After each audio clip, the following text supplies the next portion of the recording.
사랑하는 성도 여러분, 지난 한 주 동안 주님의 은혜 가운데 평안하셨습니까? 지난 주 중에는 저희 교회 성도분들 가운데 아주 위경에 처한 분들이 계셨습니다. 우리 문재희 성도님 갑자기 쓰러지셔서 큰 위험에 처했지만은 이제는 많이 안정된 상태에서 이곳 몬트레이 커뮤니티 병원으로 이송되었다고 합니다. 그리고 이곳에서 이사하신 김태자 집사님 암 수술 잘 마치시고 지금 요양 중입니다. 우리 이 두 분을 위해서 계속해서 기도해 주시기 바랍니다. 특히 문재희 성도님 이렇게 음식을 잘 삼킬 수 있도록 위해서 기도해 주시면 감사하겠습니다.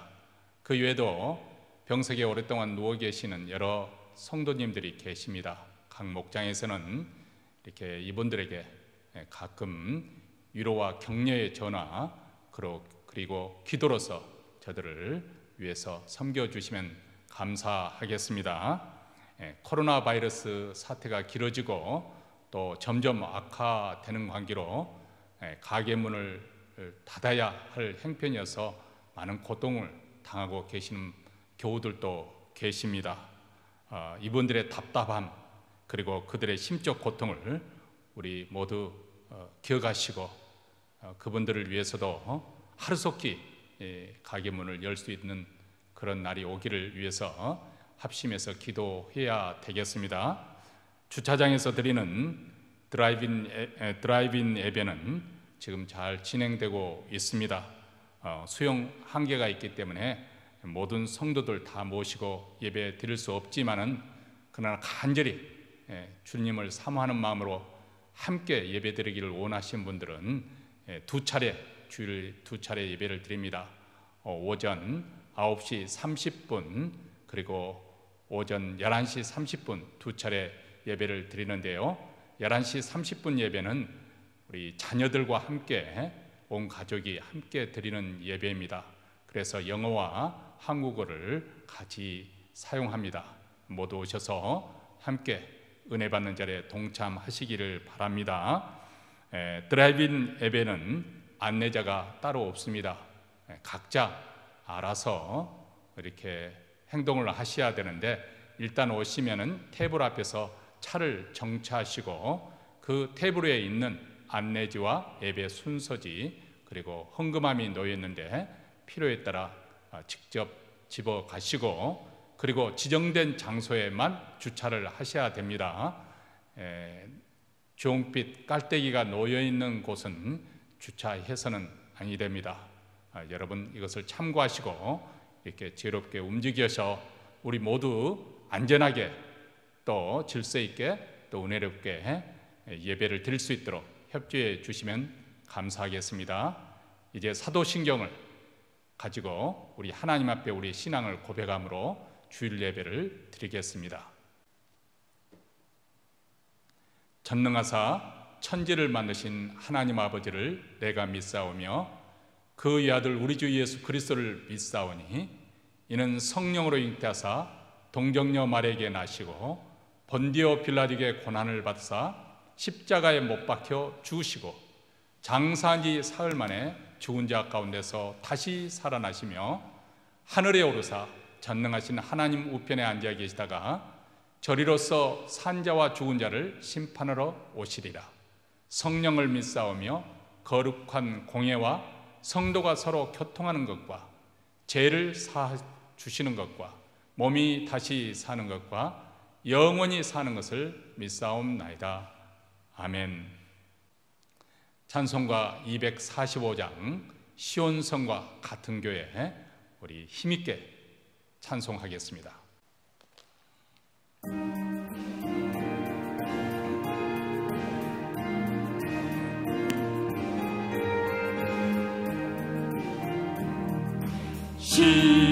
시온성과 같은 교회 그의 영광 한없다. 허락하신 말씀대로 주가 지니 세웠다. 반석 위에 세운 교회 흔들 자가 누구랴. 모든 원수의 워싸도 아무 근심 없도다. 생명샘이 흘러나와 모든 성도 마시니 언제든지 솟아나와 부족함이 없도다. 이런 물이 흘러가니 목마를 자 누구랴. 주의 은혜 부족하여 넘치고도 넘친다. 주의 은혜 내가 받아 시온 백성 되는 때 세상 사람 비방해도 주를 찬송하리라. 세상 헛된 모든 영광 아침만개 갚으랴. 주의 자녀 받은 복은 영원 무궁하도다. 아멘.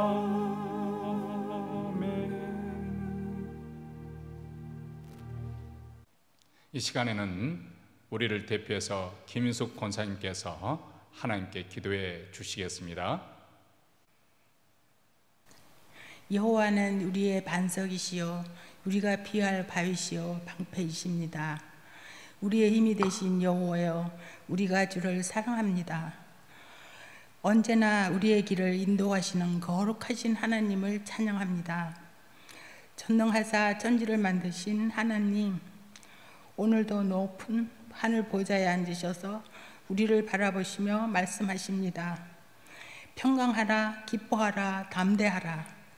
코로나 바이러스로 인하여 우리의 삶은 두렵고 불안합니다. 마음이 불안하고 힘들지만 우리의 힘이 되신 여호와 하나님을 의지하고 담대히 살 수 있어 감사합니다. 예수님의 피 흘리심으로 세우신 교회, 정성을 담아 예배도 찬양도 드릴 수 없음이 안타깝고 마음이 아픕니다. 교회에 건물이 있음에도 들어가지 못하고 파킹장 차 안에 갇혀 예배를 드려야 하는 형편입니다. 소리내어 찬양도 부를 수 없습니다. 교회와 복음을 쇠퇴하게 하는 재앙과 잘 싸워 믿음으로 승리하게 하옵소서. 거룩하신 하나님의 나라가 믿는 자들로 통하여 믿음이 더욱 순결하고 견고히 세워지게 하옵소서. 하루속히 십자가의 능력으로 불순종을 이기게 하사 교회가 기쁨으로 하나님께 거룩한 예배와 찬양을 드릴 수 있게 도와주시옵소서. 복음의 능력이 음부의 권세를 무너지게 하시고 세상이 그리스도의 십자가를 바라며 회개의 역사가 있게 하옵소서. 우리도 하나님을 열심히 믿었지만 진정 하나님을 멀리하고 살았던 우리의 삶에 회개의 역사가 일어나게 도와주시옵소서. 우리 서로 모여 예배드릴 수 없고 교제할 수 없지만 자가 격리 중에 더 깊이 하나님을 만나게 하옵소서. 코로나 바이러스로 인하여 자식이 병아리로 누워 있을지라도 마음 놓고 찾아갈 수 없고 성도가 병원에 누워 있어도 찾아가 위로할 수 없습니다. 비밀이 숨어 뿌리고 다니는 코로나 바이러스, 하나님께서 소멸시켜 주시옵기를 간절히 기도드립니다. 우리 모두 세상에 일어난 악한 것들에게 집착하지 말게 도와주시옵소서. 각자의 마음을 잘 인내하여 오직 하나님 의지하고 이 어려움을 잘 이기고 만날 때까지 건강하시길 간절히 기도드립니다.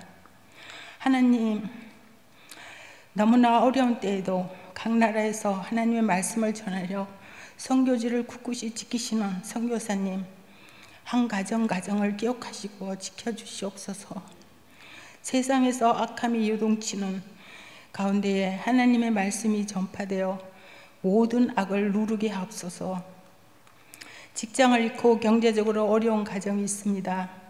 하루속히 그 어려움을 이겨 직장이 열리고 경제가 회복되게 도와주시옵소서. 이 어려운 중에도 몸이 쇠약하여 불편함이 있으신 분이 계십니다. 돌보아 주시옵소서.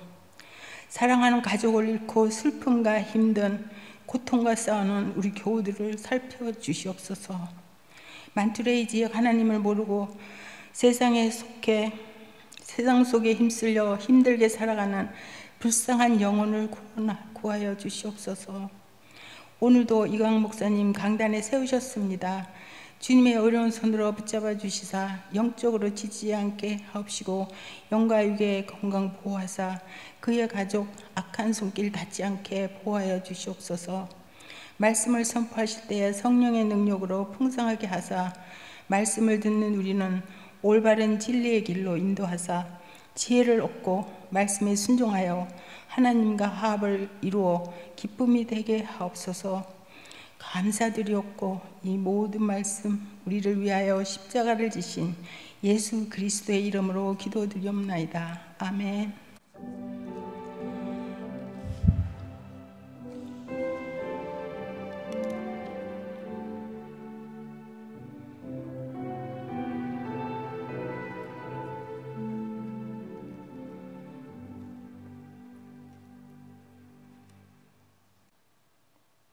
오늘 우리에게 주신 하나님 말씀은 이사야서 1장 21절로부터 31절 말씀입니다. 다 함께 읽겠습니다.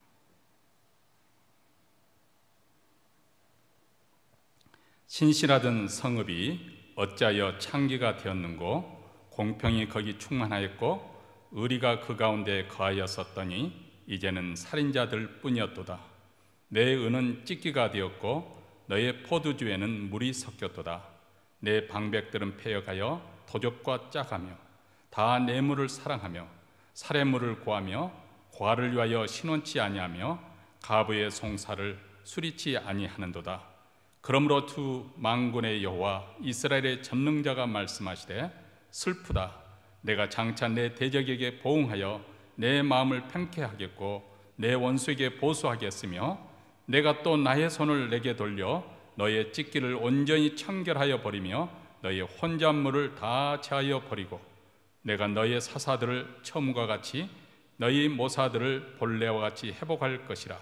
그리한 후에야 내가 의의 성읍이라 신실한 고을이라 칭함이 되리라 하셨나니 시온은 공평으로 구속이 되고 그 귀정한 자는 의로 구속이 되리라. 그러나 패역한 자와 죄인은 함께 패망하고 여호와를 버린 자도 멸망할 것이라. 너희가 너희의 기뻐하던 상수리 나무로 인하여 부끄러움을 당할 것이요 너희가 너희의 택한 동산으로 인하여 수치를 당할 것이며 너희는 잎사귀 마른 상수리 나무 같을 것이요 물 없는 동산 같으리니 강한 자는 사모라기 같고 그의 행위는 불티 같아서 함께 탈 것이나 끌 사람이 없으리라. 아멘. 40년 동안 억울한 옥살이를 했던 70대 노인이 있었습니다. 그레이그 콜리라는 71세 된 분이신데요. 그녀는 40년 전에 자기 신의 여자친구와 그녀의 4살 아들을 죽인 살인범으로 몰려서 39년 동안 교도소에서 복역했습니다. 그의 억울한 옥살이에 대한 배상금으로 캘리포니아주 시미밸리 시는 2,100만 달러, 한국 하나로는 236억 원 상당을 지급하기로 그렇게 결정하면서 그 어떤 금전적 보상으로도 콜리가 겪었을 억울함 등을 보상할 수 없을 것이다, 이렇게 발표했습니다.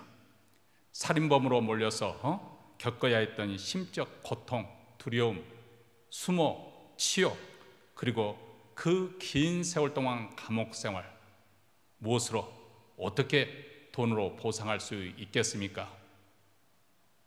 자식이 살인범으로 몰리자 그의 부모는 집을 담보로 해서 그렇게 소송 비용을 댔었고, 감옥 생활을 하는 동안 그 부모들은 세상을 떠났습니다. 너무너무 뒤늦었지만은 그래도 다행인 것은 사건 현장에서 채취된 DNA 검사를 통해서 그것이 혈흔이 콜리의 것이 아닌 것으로 판명되었고, 이어서 재수사를 통해서 그의 무죄가 증명되었다고 합니다. 만약 DNA 검사마저도 없었다고 한다면 그는 영영 자신의 무죄함을 밝히지 못했을 것이고 감옥소에서 그의 생을 마감했을 것입니다. 세상에는 공평한 일이 하지 못한 일들이 많이 있기 때문에 종종 우리를 분노케 하는 일들이 참 많이 있습니다. 신종 코로나 바이러스 사태로 인해서 정부에서는 실업수당을 신청하도록 하지 않았습니까? 그런데 LA는 어느 한 가정은 가족권 전부 사기꾼이 되어서 가짜 유령 회사들을 세워서 거짓 신청으로 110만 달러를 타냈다고 합니다. 그것을 가지고 최고급 스포츠카를 사고 흥청망청 돈을 물쓰듯이 쓰다가 FBI 연방 수사국에 의해서 전격적으로 체포되는 그런 일이 있었습니다. 반면에 정작 도움이 필요한 분들, 그런 분들은 도움을 받지 못하는 여러 가지 그 어려움이 있습니다. 가게 문을 닫았는데도 렌트비는 꼬박꼬박 내야 되는 그런 상황, 실업자 수당도 받지 못하고 그냥 속만 타들어가는 그런 분들의 이야기를 들어보았습니다. 참으로 세상이 부조리하고 공평하지 못하다. 이것이 현재 우리가 살고 있는 세상의 민낯이 아닌가 생각이 되어집니다. 그래서 시편에 보면은 억울한 자가 고통 중에 탄식하고 하나님께 탄원하는 그런 시가 많이 실려 있습니다.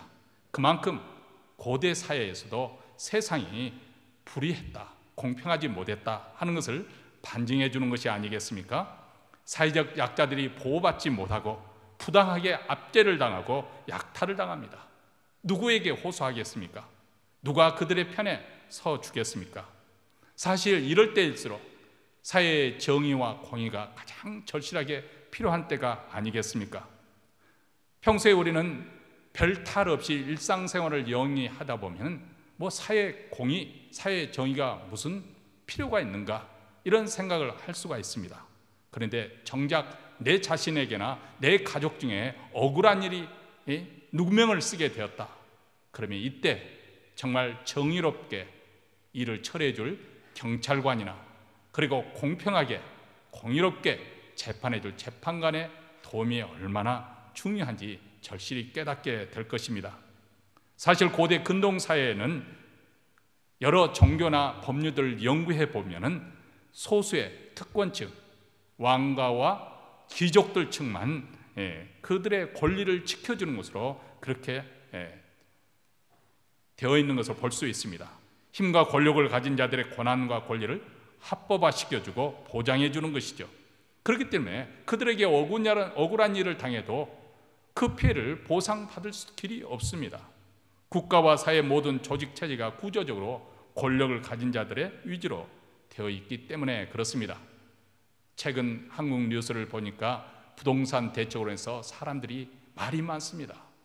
이렇게 하면 또 저렇게 저것이 또 탈이 생기고 또 저렇게 하면 또 이것이 탈이기 때문에 사실 이 문제는 다루기가 정말 어려운 문제입니다. 그런데 저 자신이 생각해 볼 때 왜 이 문제가 그래도 좀 문제의 본질을 해결하는데 그동안 그렇게 힘들고 어려운 길을 걸어왔을까? 왜냐하면 법을 만드는 사람들이 대다수 다주택을 가지고 있기 때문에 그렇습니다. 자기들의 경제적인 불이익을 그들이 감히 법을 만들어서 그렇게 만들 리가 만무하지요. 그러니까 어떤 법을 만들어도 다 빠져나갈 구멍을 만들다 보니까 오늘날 여기까지 오게 된 것입니다.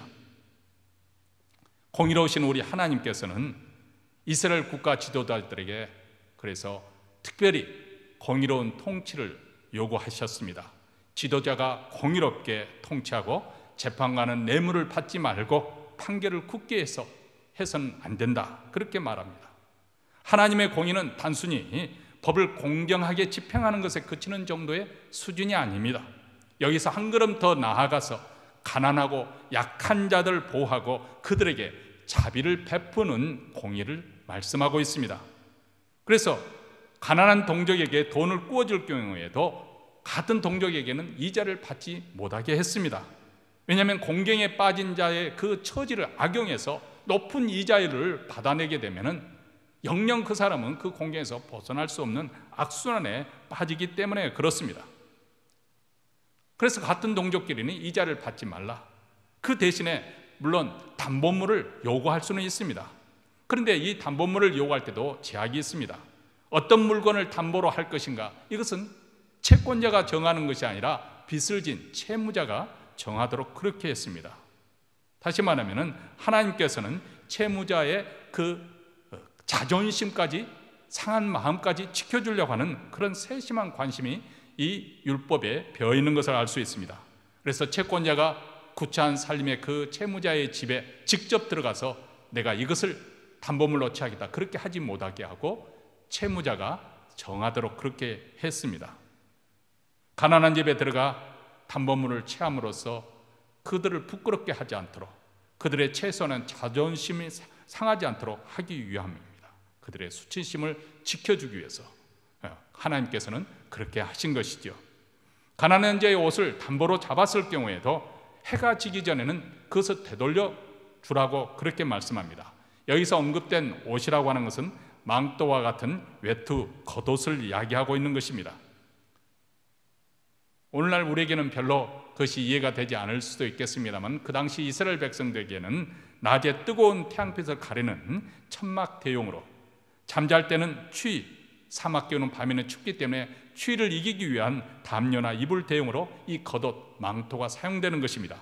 그래서 그 옷을 돌려주라, 저녁이 되죠. 왜냐하면 밤이 되면 춥기 때문에 돌려주라고 그렇게 말합니다. 그러면 그가 그 옷을 입고 자면서 너를 위해 축복할 것인데 하나님께서는 그 일을 의롭게 여길 것이다, 이렇게 말합니다. 이것이 바로 하나님께서 자기 백성에게 요구하는 공의의 수준입니다. 거룩한 계명, 이 율법이 요구하는 그 수준입니다. 나그네와 과와 가부를 억울하게 재판하지 말고 가부의 옷을 담보로 하지 말라고 그렇게 말합니다. 왜냐하면 그들은 사회의 약자이기 때문에 보호해줄 사람, 의지할 것이 없는 사람들이기 때문에 자기 권리 주장마저도 힘없어서 할 수 없는 그런 약자들이기 때문에 보호하라는 것입니다. 이것이 하나님 백성이라고 하는 이 공동체에게 요구되는 공의로운 사회의 모습입니다. 근데 하나님을 떠나버리면, 하나님 백성들이 하나님을 떠나게 되면 하나님을 더 이상 두려워하지 않습니다. 하나님을 두려워하지 않게 되면 자연히 하나님의 말씀을 전숭히 여기지 않습니다. 계명 어기는 것을 아무렇지도 않게 생각한다, 그 말입니다. 그러다 보니까 점차 사회가 공의와 정의가 사라지게 되고 그 자리를 불법과 부정이 차지하게 됩니다. 그래서 가장 거룩해야 될 하나님의 도성 예루살렘 성이 타락하니까 불의와 부정으로 피를 흘리는 도성이 되었다고 오늘 이사야 선지자는 탄식하고 있습니다. 21절 말씀입니다. 신실하던 성읍이 어찌하여 창기가 되었는고, 공평이 거기 충만하였고 의리가 그 가운데 거하였더니 이제는 살인자들 뿐이었도다, 이렇게 말합니다. 한때는 정의와 공의가, 사랑 공의를 사랑하는 자들로 가득했는데 이제는 피 흘리기를 좋아하는 자들의 살인자들이 득세하는 그런 성읍이 되었다. 불의와 부정을 행하는 자들이 득세하는 사회, 공평과 공의가 무시를 당하고 오히려 의롭게 사는 자들이 손해를 보는 세상입니다. 이런 사회 타락한 모습을 구체적으로 22절과 23절에서 보여주고 있습니다. 내 은은 찢기가 되었고 너의 포도주에는 물이 섞였도다. 내 방백들은 폐가여 도적과 짜가며 다 뇌물을 사랑하며 살인물을 구하며 과를 위하여 신원치 아니하며 가부의 송사를 수리치 아니하는도다. 사회는 흥청거리고 혼탁해졌습니다. 그런데 정직이 사라지고 상인들은 은에 찌꺼기를 섞어가지고 불순물을 섞어서 분량을 늘리고 포도주를 팔 때 포도주에 물을 타서 그 양을 불렸습니다. 타락한 고관들은 도둑놈들로부터 뇌물을 받습니다. 판결을 굳게 합니다. 사회 질서가 무너지고 나라가 망해가는데도 사람들은 아랑곳하지 않습니다. 모두 안면몰사고 자기 재산 올리기에 몰두합니다. 여러분, 이런 모습은 오늘날에도 매일 방송에서 신문에서 보고 듣고 등장하는 뉴스거리가 아닙니까? 수천 년이 지났지만은 사회의 본질적인 모습은 크게 달라지지 않았습니다. 우리가 하나님 말씀을 경청하는 이유도 여기 있습니다. 성경의 가르침이 시대를 관통해서 오늘 이 시대에도 절실하기 때문에 그렇습니다. 인간의 타락한 본능이 어떠한 모습으로 나타나고 있는 것인지, 권력자들의 부정과 불의, 가진 자들의 탐욕을 그대로 정제가에 노골적으로 드러내고 있습니다. 부패한 사회 구조적 부조리를 말해주고 더 이상 정의와 공의가 실행되지 않습니다. 열왕기상 21장에 보면 이에 가장 대표적인 사례가 나오죠. 그 당시 북이스라엘 왕국에는 아합 왕이 오랫동안 통치를 하고 있었습니다. 대외적으로는 제법 정치를 잘했던 것 같습니다. 그래서 경제적으로 융성하고 국가적으로도 안정해서 흥청망청했습니다. 그런데 그는 시돈왕 딸 이세벨을 왕비로 맞아들이면서 동시에 이세벨이 섬기는 그 바알 신을 수입해서 섬기게 했고, 아세라 목상을 섬기기 위해서 우상 숭배에 힘써서 하나님의 진노를 샀습니다. 그는 법을 지키고 백성들을 사랑하는 마음은 없었고, 오히려 그 권력을 위해서 부당한 자기의 욕심을 채우기에 급급한 사람이었습니다. 선량한 시민을 죽이고 조상 때부터 물려받은 땅을 빼앗았던 악명 높은 왕이 바로 아합왕이죠. 그 중에 가장 대표적인 사건이 나봇의 포도원을 빼앗는 사건이 아닙니까? 나봇이 포도원이 보기 좋으니까 자기 궁에 옆에 있는 궁에 있는 그 포도원을 내게 팔라, 내가 다른 더 좋은 밭을 주겠다, 아니면은 돈이 필요하면 내가 돈으로 그 값을 보상하겠다. 보통 이렇게 하면은 왕이 요구하니까 덥석 왕이여 그저 가져주십시오, 그러면 다 일이 형통할 줄 알았는데 나봇은 아주 조금 고지식한 분이었던 것 같습니다. 그는 하나님 말씀을 지키기를 원했습니다. 왕에게 아부하는 것보다도 하나님 말씀 정직하게, 하나님의 말씀이 각 지파별로 조상대대로 내려준 땅을 팔지 못하게 한 그 말씀대로 그는 땅을 팔지 않기를 원했습니다. 그 시대 많은 사람들이 하나님의 율법을 떠났지만 나봇은 정직하게 하나님 말씀대로 순종했던 것이죠. 그것으로 인해서 어떻게 되었습니까? 아합 왕이 자존심이 상해서 궁에 들어가 끙끙 앓습니다. 왕의 채통이 무너지고 자존심이 상했습니다. 그러자 그 안에 이세벨이 왕이시여, 왕이 이스라엘을 다스리고 통치하는 왕이 아니십니까? 뭐 그까지 일을 가지고 마음 상해하십니까? 일어나서 식사를 하십시오. 그러면 내가 뒤처리를 다 하겠습니다 하고 이 악한 이세벨 여왕이 그 나봇 동네에 있는 사람들에게, 그 장로들에게 편지를 보내죠. 그 동네에서 악한 자 비류 2명을 사서 그를 하나님과 왕을 거역했다, 모욕했다, 그렇게 거짓 증거를 하도록 그렇게 해서 그를 쳐 죽이라고 그렇게 합니다. 그렇게 해서 그 나봇의 땅을 빼앗습니다. 이 악한 일, 이것은 어떻게 보면 악한 통치자가 하나님의 율법, 하나님을 두려워하지 않고 하나님의 율법을 어기면서 그 권력을 이용해서 부당한 피를 흘려가며 탐욕을 채우는 그런 전형적인 사례라고 볼 수가 있습니다. 주전 8세기 아모스 선지자는 약간의 돈을 얻기 위해서 무슨 짓이라도 불사할, 오늘 시대하고 얼마나 닮아 있는지 모르겠습니다. 심지어는 신 한 컬레를 받고 궁핍한 자를 팔기까지 하는 그런 시대 사회상을 책망하고 있습니다. 가난한 자의 머리털에 있는 티끌까지 탐내는 권력자들을, 그들은 그 탐욕으로 인해서 의인들을 학대했고 뇌물을 받았습니다.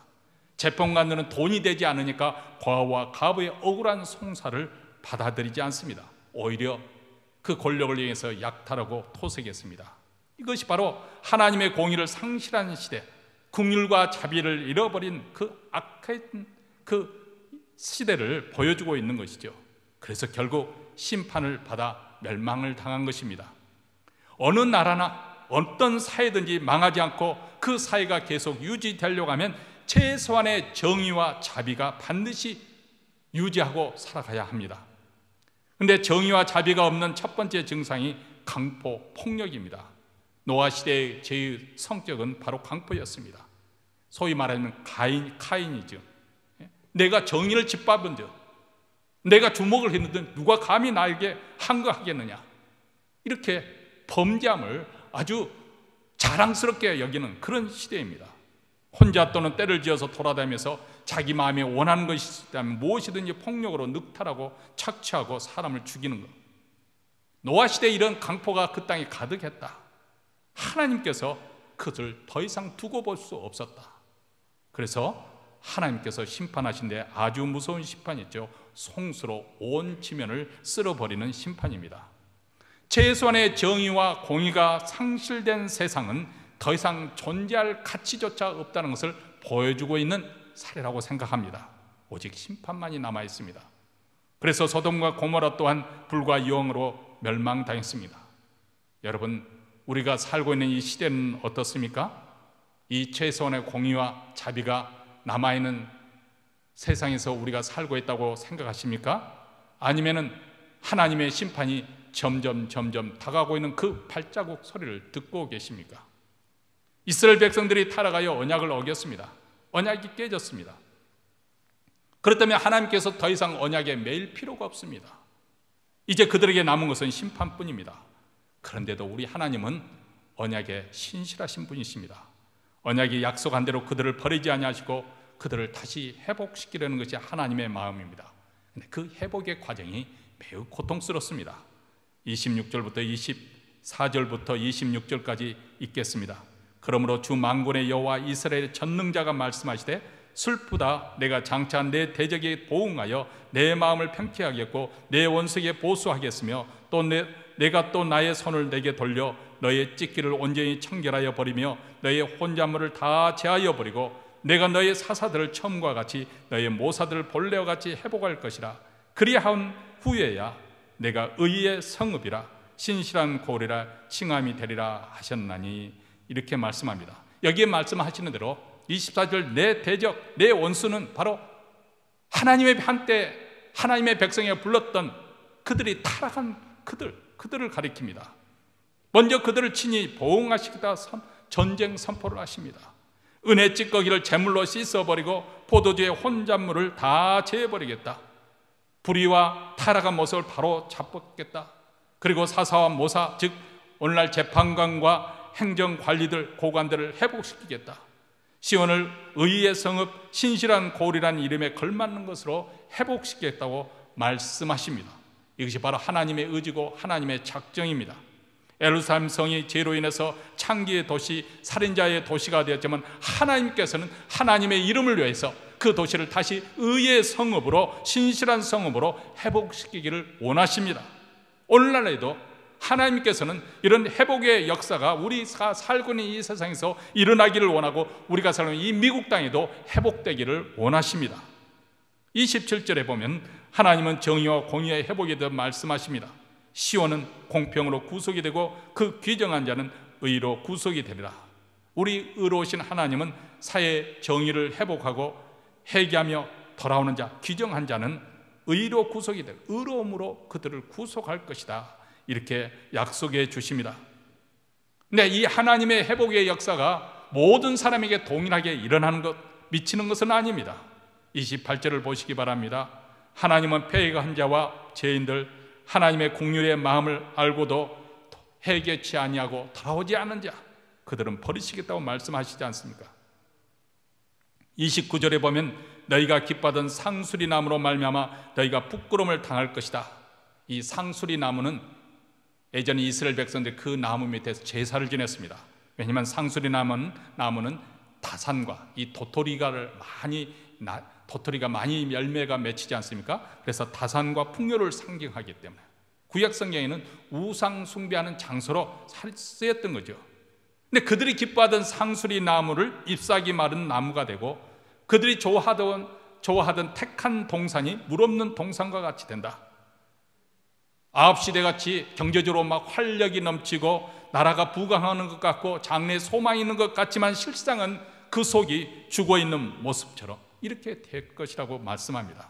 그리고 31절에 보면 강한 자들이 사모라기 같이 된다. 이 사모라기는 이렇게 잡아당기면 쉽게 끊어지지 않습니다.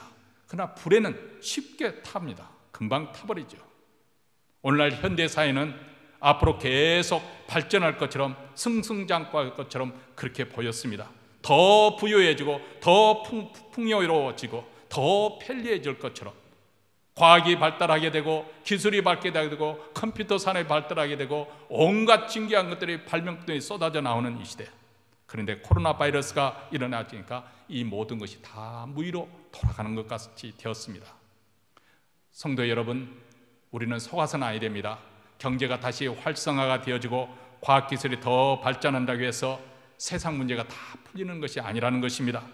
현재 이 도덕적으로, 사회적으로, 종교적인 이 타락, 영적으로 이 타락의 역사를 우리가 치유하지 못하면 얼마 가지 않아서 잎사귀 마른 상술이 나무여 물 없는 동산같이 되고 불에 따는 사모라기 같이 되어버릴 것입니다. 하나님을 잊고 사는 세상, 그래서 제 손의 공의와 자비를 상실한 사회, 이에 남은 것은 심판뿐입니다. 우리는 영적인 눈을 떠서 세상의 실상을 볼 수 있어야 됩니다. 세상이 아무리 멋있고 화려하고 번쩍번쩍 빛이 나고 그렇게 돌아간다 할지라도 죄와 불의가 가득하다면 하나님이 심판이 임할 수밖에 없습니다.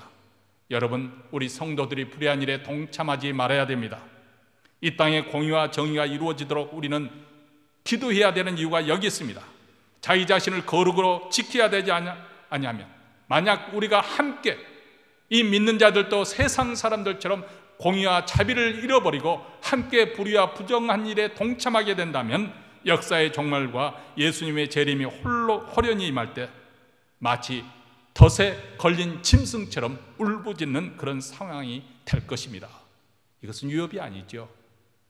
요한계시록에 분명히 그런 날이 오게 될 것을 우리에게 경고하고 있지 않습니까? 요한계시록 6장 13절로부터 17절에 이렇게 말씀합니다. 종말이 되면 하늘의 별들이 무화과 나무가 대풍에 흔들려서 선과실이 떨어지는 것 같이 땅에 떨어지며 하늘은 종이축이 말리는 것 같이 떠나가고 각 산과 섬이 제자리에서 옮기우매 땅의 임금들과 왕족들과 장군들과 부자들과 강한 자들이 각 종과 자주자가 굴과 산 바위 틈에 숨어 산과 바위에게 이르되 우리 위에 떨어져 보좌에 앉으신 이의 낫에서와 어린 양의 진노에서 우리를 가리우라. 그들의 진노의 큰 날이 이르렀으니 누가 능히 서리요 하더라. 세상에서 큰 소리치며 떵떵거리며 사는 권력자들, 부자들, 강한 자들은 물론이고 종이나 자유자나 할 것 없이 필사적으로 숨을 곳을 찾게 되는데 공포심과 두려움으로 닮아마적인 비명을 들으며 산과 바위에게 소리를 칩니다. 우리 위에 무너져 내리라. 그래서 보좌에 앉으신 얼굴과 어린 양의 진노로부터 우리를 숨겨다오. 이렇게 말합니다. 분노하시는 하나님, 이 어미로우신 하나님 앞에 누가 감히 맞설 수가 있겠습니까? 우리는 이 세상의 종말을 분명히 보고 사는 사람들입니다. 그렇기 때문에 이 세상 문화 속에서 흐느적거리고 살아서는 아니 된다, 그 말입니다. 양심을 더럽히고 마음이 묻어지도록 죄의 쾌락에 자기 정신과 마음을 맡겨서는 아니 됩니다. 불의한 일에 우리는 동참해서는 아니 됩니다. 우리 자신 스스로 영적으로 무뎌지지 않도록 온 가족이 껴서 스스로 조심하셔야 됩니다. 껴서 선악을 분별하고 죄를 분별하고 죄의 유혹을 물리쳐야 합니다.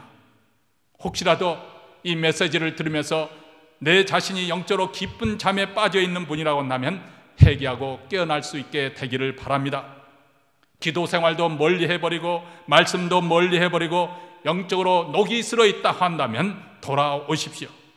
세상 불의한 일에 동참하고 있다면 우리는 진저리를 치듯이 회개하며 하나님께 돌아오도록 힘써야 됩니다. 우리 하나님은 우리를 진정으로 사랑하시기 때문에 우리에게 경고를 하십니다. 깨어있으라, 주의하라, 기다리라, 이렇게 말씀하십니다. 그때가 언제인지 알지 못하지만 우리는 깨어있어야 됩니다. 예수님의 재림은 두 번 오는 것이 아닙니다. 한 번으로 다 모든 것이 결판이 되어지는 것입니다. 그렇기 때문에 우리는 두렵고 떨림으로 하나님 앞에서 경외심을 가지고 믿음의 선한 싸움을 잘 싸워야 됩니다. 깨어 항상 기도함으로 매일 주님의 임재 가운데 살며 우리 자신의 거룩을 지키고, 그리고 의로운 하나님의 백성으로서 우리는 공의로운 길을 걸어가야 됩니다. 그렇게 되면은 세상 사람들은 달마말적인 그런 비방을 들으면서 두려움과 공포에 떨 거지만, 우리는 갈수록 밝은 광음으로 광명한 대로 나아가게 될 것이고, 그날 예수님이 다시 오시는 그때 우리는 기쁨의 잔치에 참여하게 될 것입니다. 이 영광의 나를 바라보면서 믿음의 선한 싸움 또 한 주 잘 싸우는 우리 모든 성도 되시기를 바랍니다. 기도하겠습니다.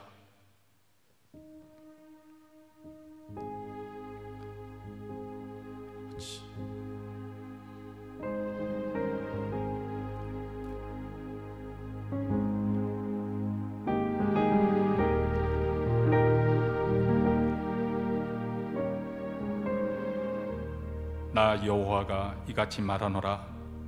무릇 사람을 믿으며 혈육으로 그 권력을 삼고 마음이 여호와에게서 떠난 그 사람은 저주를 받을 것이라.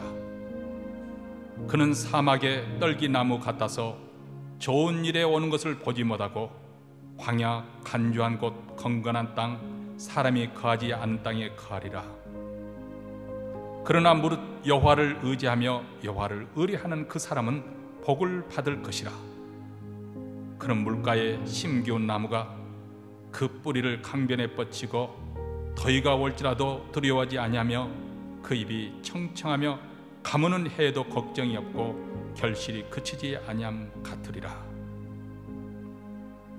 사랑하는 성도 여러분, 여러분의 인생길은 지금 어느 편에 서 있습니까?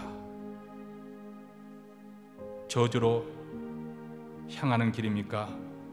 축복으로 향하는 길입니까? 사람의 것을 믿고 의지하는 여호와에게서 떠난 길입니까? 오직 여호와를 의지하며 여호와를 기뻐하는 길입니까? 우리는 이 세상에서 세상의 불의한 일, 부정한 일, 거짓된 것들, 세상에 범죄한 그 모든 것들에 가까이에서는 아니 될 사람들입니다.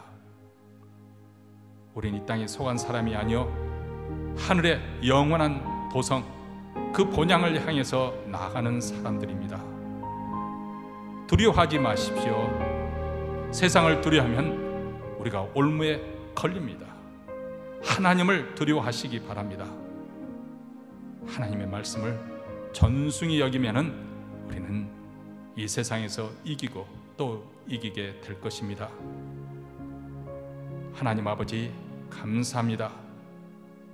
하나님 말씀으로 저희들을 선악을 분별할 수 있도록 눈을 뜨게 하여 주시고, 말씀에 의지하여 하나님을 더 담대히 믿는 믿음으로 나가게 하시니 감사합니다.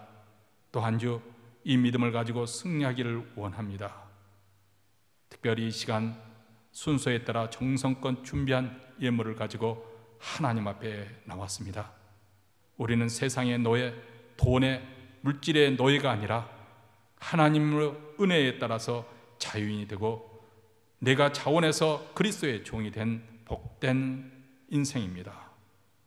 하나님의 구속의 은총에 감사하며 날마다 우리 하나님이 함께 하시고 지키시고 보호하여 주시는 은혜에 감사하여 정성껏 준비한 예물을 바쳐니 주여 받아 주시옵시고, 또 한 주 믿음으로 사는 성도들을 지키시고 보호하시고 그 길을 평탄한 길로 인도하시며 자녀들이 이 땅에 번성하는 복을 주시고 예수를 잘 믿는 귀한 복 내려 주시옵소서.